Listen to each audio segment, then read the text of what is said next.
Siyabingelela iy'ngane zakwethu, siyathemba uma uqala ukungena kuleli khasi lethu uzochofoza u-subscribe button iy'ngane zakwethu. Kulezi ndawo-ke ezingapha ko-Eastern Cape, Kings Court, ukudonsa ko-Donnybrook ngalapho iy'ngane zakwethu u-Ayisi mningi ngendlela eyisimanga iy'ngane zakwethu kuneqhwa. Imbiko-ke yakamuva ibigcine ithi akuhambeki ngane zakwethu. Ngakho-ke uma usuka ngakoKwaZulu Natali uthi ubheke Eastern Cape, kufanele-ke uzame ukuxhumana nabangakhona ukuthola ukuthi iqhwa lisakhona yini emgaqweni. Kuyahambeka noma akuhambeki, especially Eastern Cape kakhulu. Iyo-ke ebikhithike ngendlela eyisimanga. Nakanjalo uma usuka eGauteng uthi ubheke Eastern Cape, kulezi ndawo sezibaliwe ukuthi zineqhwa ko-Kings Court.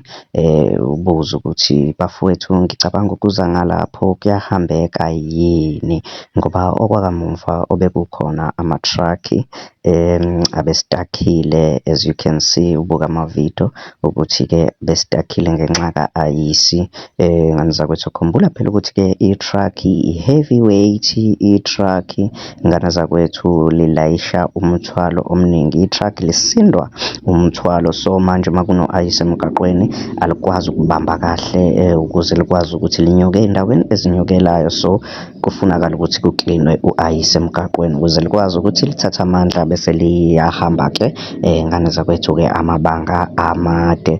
Siphinde sixwayise kakhulu namatekisi ukuthi-ke nabo bangaze bayithole besengcindezini, ngoba sokhumbula ngonyaka odlule ukuthi kwaze kwashona oyedwa wesifazane ngenxa yawo u-Ayisi ukubanda phela.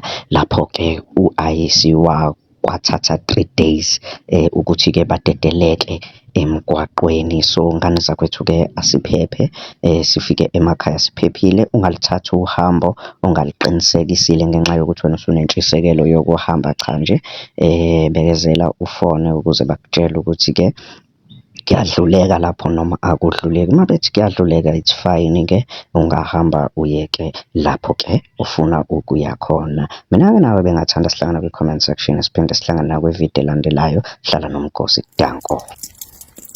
Hhayi-ke, last time ndishutha kukhithikile, hhayi kwangekakhithiki, kwakusendlalela. Niyabona namhlanje, hayi